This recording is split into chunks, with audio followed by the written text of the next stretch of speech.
వేదిక పైనటువంటి సభాధ్యక్షులు మా పాండు సార్, అలాగే నాకు గురుస్థానంలో ఉన్నటువంటి ఉపాధ్యాయులందరికీ కూడా. ఎందుకంటే నేను 2002 అంటే డిఎస్సి నాది కూడా. ఫస్ట్ అపాయింట్మెంట్ ముబారక్పూర్, ఆ తర్వాత వట్టిమినపల్లి. అక్కడ రెండు సంవత్సరాలు చేశాను. ఒక లీవ్ పెట్టుకొని డిగ్రీ కంప్లీట్ చేసుకొని బిఎడ్ అయినాక ఫస్ట్ పోస్టింగ్ నాకు యాజ్ ఎస్జిటి టీచర్గా 2005 డిసెంబర్లో సార్ దగ్గర ఎస్జిటిగా నేను జాయిన్ అయ్యాను. అంటే అన్ని సబ్జెక్టులు చెప్పాలి. అయితే కౌన్సిలింగ్ జరిగేటప్పుడు అన్నప్పుడు అంటే మస్తు బస్సులు ఉంటాయి, పోవడానికి ఇబ్బంది ఉండదు. మా నాన్న ఇక్కడే కట్టించినప్పుడు హెయిర్ కట్టించాం, బస్సులు మస్తు ఉంటాయమ్మా, ఇబ్బంది ఉండదని చెప్పి అన్నప్పుడు పెట్టించేసి అయిపోయింది. అది 8 గంటలకు ఒకటే బస్సు, అది దాటిందంటే పాడే ఇబ్బంది అయ్యేది బాగా. కానీ అక్కడ ఎన్నో నేర్చుకున్నాం. 2 సంవత్సరాలే ఉండేది కానీ అక్కడ కుటుంబం లాగా ఉపాధ్యాయులు అందరూ పిల్లల కుటుంబాలతో అందరూ ఒకే కుటుంబంలా జీవించడం నేర్చుకున్నాం, తెలుసుకున్నాం. ఎందుకంటే ఆ 2 ఏళ్ళు మేము అక్కడ గడిపింది చేసింది ఒక ఎస్జిటి టీచర్గా. అదేవిధంగా కృష్ణయ్య సార్ కావచ్చు, పాండు సార్ కావచ్చు, మహబూబ్ పాషా సార్ అప్పుడప్పుడే బైఫర్కేట్ అవుతారు, పంచకాలు అవుతున్నాయి. అప్పుడే నేను వెళ్ళాను కదా, పంచకాలు అవుతున్నాయి. అప్పటికి ఇవి ఉన్నాయి, అవి ఉన్నాయి, టేబుల్స్ కుర్చీలు అన్నీ మేము వెళ్ళి చూసి వచ్చేవాళ్ళం. కానీ నిజంగా ఆ స్కూల్కి వచ్చినాక కళ్ళలో నీళ్ళు తిరిగినాయి నాకు. ఎందుకంటే 2 రూమ్లు. అంతకుముందు వట్టిమినపల్లిలో చాలా మంచిగా చేసి ఆ స్కూల్ని బెస్ట్ స్కూల్గా నిలబెట్టి 5,000 రివార్డు తీసుకున్నాం ఆ స్కూల్కి. ఇది వట్టిమినపల్లిలో ఆరోగ్యశ్రీ కింద. అట్లాంటిది ఇక్కడికి వచ్చి హై స్కూల్ 2 రూమ్లు, హెచ్ఎం సార్ రూమ్లో ఒక క్లాస్ ఉండాలి, వెనకాల పెద్ద రూమ్లలో ఒక్కొక్కరు, వరండాలు ఒకటి ఉండాలి, చెట్టు కింద ఇంకో క్లాస్ ఉండాలి. చుట్టూ పొగలే, అన్ని ఆయిల్ బంకుల చెట్లు, పాములు, ఇవన్నీ సంచారం. అక్కడ అంత మేకలు, గొర్రెలు అన్ని మన చుట్టే. నిజంగా అసలు వెనకాల మొత్తము గుట్ట, అసలు దారి ఉండేది కదా.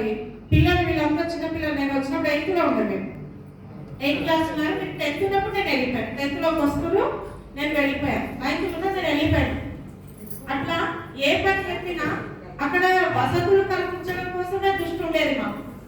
ఎందుకంటే అక్కడ ప్లేస్ ఉండేది కాదు. వచ్చినామంటే పిల్లలతో పాటు కలిసి తినేవాళ్ళం. వాళ్ళ క్లాస్ చెప్పి వాళ్ళకు ఒక వర్క్ ఇచ్చి నిజంగా చాలాసార్లు క్లాస్లో తిన్నాను.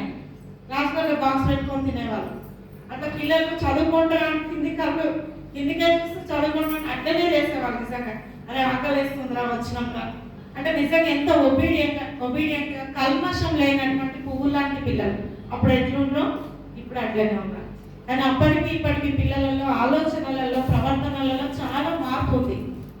ఎందుకంటే మీరు ఏ విధంగా అయితే ఒద్దికగా క్రమశిక్షణతో మర్యాదగా ఉన్నారో ఇప్పటి పిల్లల్లో వెతుక్కోవాలి. మేము కరోనా తర్వాత అయితే మరీ ఘోరమైంది పరిస్థితి. చదువుకి దూరమైన అని అంటున్నారు, కానీ సంస్కారం అంతా మీ ఒడిలోనే ఉంది, మీ హృదయంలోనే ఉన్నది. ఎప్పుడు కూడా చదువు రావాలని కావాలదు. ఆ చదువు తల్లి సరస్వతి మాత కటాక్షం ఉంటే మీకు తప్పకుండా అన్నీ లభిస్తాయి. బతక నేర్చిన పిల్లలుగా మీరు ఎదిగిరు రత్నాపూర్ పాఠశాల. అదొకటి గుర్తుపెట్టుకోవాలి. మంచిగా ఉండాలి, సంతోషంగా ఉండాలి. మన దేశము, ధర్మము, సమాజం ఈ 3 ఉన్నాయి మన చుట్టూ కదా. మీరందరూ ఒక చోట చేరారు. ఇది ఒక టీమ్గా మీరు కంటిన్యూ చేయండి. ఒక గ్రూప్గా మీరు ఫామ్ కండి. 2006, 7, 8 బ్యాచ్ మీరు ఒక టీమ్గా ఉండండి. ఒక అసోసియేషన్ పెట్టుకోండి. దాని ద్వారా మీ గ్రామానికి సేవ చేయండి. మీ దాంట్లోనే సాధక బాధలు, కష్ట సుఖాలలో మీరు ఆదుకునే విధంగా మీరు ఒక ఫండ్ కూడా ఏర్పాటు చేసుకోండి. ఎందుకంటే బాగుంటుంది. ఆడపిల్లలు కావచ్చు, మగపిల్లలు కావచ్చు, అందరికీ అన్ని స్థితులు బాగుండవు. కాబట్టి మీరు ఒక దగ్గరికి కూడారు కాబట్టి ఒక మంచి ఆలోచనకు నాంది వేయండి. ఎందుకంటే ఒక మంచి ఆలోచన, ఒక అడుగు, ఒక బిందు అన్నిటికీ మూలం ఇది. కాబట్టి మీకు చక్కగా శ్రీమూర్తి చంద్రకళ అంటున్నాం కదా, చంద్రకళలో చాలా బలం ఉంది. ఆ పేరులోనే ఉంది బలం. ఎందుకంటే యాదేవి సర్వభూతేషు శక్తి రూపేణ సంస్థిత, నమస్తస్యై నమస్తస్యై నమస్తస్యై నమో నమః. అన్నిటికీ మూలం అమ్మనే కదా. కాబట్టి అడిగేసింది మీకు అందరూ అమ్మతో పాటు కలిసి నడిచిను. కాబట్టి వచ్చినటువంటి క్రమం ఏదైతుందో దీనికి ఒక రూపాన్ని మీరు ఏర్పాటు చేసుకోండి. ఒక అసోసియేషన్గా ఉండండి.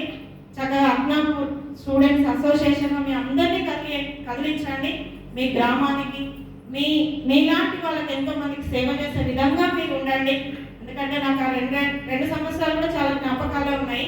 ఎందుకంటే నా మ్యారేజ్ అయితే అక్కడే, చక్కగా నేను నా పెళ్లికి వచ్చిన వాళ్ళు ఉన్నారు పిల్లలు చాలా మంది అక్కడ వట్టిమినపల్లి పిల్లలు, చిన్న చిన్న పిల్లలు, ఈ హై స్కూల్కి వచ్చాక పెద్ద పిల్లలు, అట్లా వచ్చిన పిల్లలందరూ కూడా ఉన్నారు. మంచి జ్ఞాపకాలు. ఒకసారి మేము గృహప్రవేశానికి అక్నాపూర్ బ్యాచ్ను పిలిచాము. మా ఫ్రెండ్స్ ఉన్నారు, డాకన్న, రమేష్, ప్రకాష్, వీళ్ళని పిలిస్తే లక్ష్మణ్ వాళ్ళు అట్లా భజనకు పిలిస్తే స్టూడెంట్స్ కూడా రావడం జరిగింది. మా టీచర్ వాళ్ళు వెళ్ళారు, మా టీచర్ వాళ్ళే అట్లా చెరువులకి వెహికల్స్ తీసుకొని వచ్చాం. అలా మన విద్యార్థులు ముస్లిం పిల్లలు వచ్చారు, సలీము, రషీద్ వాళ్ళు అట్లా వచ్చారు. చూడండి ఎంత అభిమానం, చూడండి అభిమానం చాలా ఆనందాన్ని ఇస్తుంది కదా. ఎందుకంటే విద్యార్థుల లోపల మనము ఉన్నాము అని అంటే అది చాలా గొప్ప విషయం. నేను కూడా ఒక విద్యార్థిగా నేటికి కూడా మా సార్ వాళ్ళు సూర్యప్రకాష్ సార్ అమెరికాలో ఉంటాడు. సూర్యప్రకాష్ ఇప్పటికీ కాల్ చేస్తాడు, అమ్మ ఎలా ఉన్నావు. నిజంగా చాలా సంతోషం అనిపిస్తుంది. ఒక విద్యార్థిగా ఉపాధ్యాయుల హృదయంలో కూడు కట్టుకున్నామంట చాలా గొప్ప విషయం. కాబట్టి వాళ్ళు ఇచ్చినటువంటి ప్రేమ కావచ్చు, చదువు కావచ్చు, మార్గం కావచ్చు, ఇవన్నీ కూడా 10 మందికి ఉపయోగపడేలా మీరు ఎదగండి. అదొకటే కోరుకునేది. ఒక అసోసియేషన్గా ఉండండి, మీ గ్రామానికి సేవ చేయండి, దేశానికి మన ధర్మానికి కూడా చేయండి. ఎందుకంటే అది ఉంటేనే దేశం, ధర్మం ఉంటేనే భారతీయులుగా మనం ముందుకెళ్తాం. అదొకటి బాగా గుర్తుపెట్టుకోండి. కాబట్టి చక్కని అవకాశం, ఎక్కడెక్కడో వెళ్తుంటాము. ఈరోజు తప్పకుండా వచ్చి వెళ్తాం అనుకున్నా. ఎందుకంటే మా పిల్లలు 4 రోజుల నుండి స్కూల్లో లేదు. ఎస్సీఆర్టీలో ట్రైనింగ్ ఉంటే అక్కడ ఉండి ట్రైనింగ్ స్టేట్ లెవెల్లో లేకునుండి టీచర్ మీరు బలవుతున్నారా అని బాధపడుతున్నారు. వచ్చేటప్పుడు మళ్ళీ వస్తారా 3 గంటలకు వస్తా అని చెప్తున్నారు. కానీ అనిపించింది ఇక్కడికి వచ్చినాక గడిపేటటువంటి క్షణాలు ఏవైతే ఉంటాయో వాటిని మనం వదులుకోవద్దు. తీపి జ్ఞాపకాలు మీ అందరితో ఉన్న అనుబంధమే మమ్మల్ని ఇక్కడ కట్టి కూర్చోబెట్టేలా చేసింది. కాబట్టి మీ లక్ష్యం గొప్పది, మీ ఆత్మీయత అంతకన్నా గొప్పది. కాబట్టి ఒక అసోసియేషన్గా ఉండండి. మీ ఊరికి, మీ ఫ్రెండ్స్కి సహాయం చేసే విధంగా మీరు ఎదగండి. సరేనా? మీరు ఎందులోనూ తీసుకోరు. చక్కని సంస్కారము, గుణ సంపద మీ దగ్గర ఉంది. కాబట్టి అవకాశం ఇచ్చినటువంటి పెద్దలందరికీ కూడా నమస్సులు తెలియజేస్తూ పిల్లలందరికీ కూడా శుభాకాంక్షలు. మీ పెరిగిన మీ మిసెస్గా సహాయం తీసుకుంటాము. మీ గృహ పెద్ద సహాయం కూడా మేము కొన్ని యాక్టివిటీస్లో తీసుకుంటాం. అందరూ తీసుకొని కాంటాక్ట్లో. ధన్యవాదాలు. చాలా అమూల్య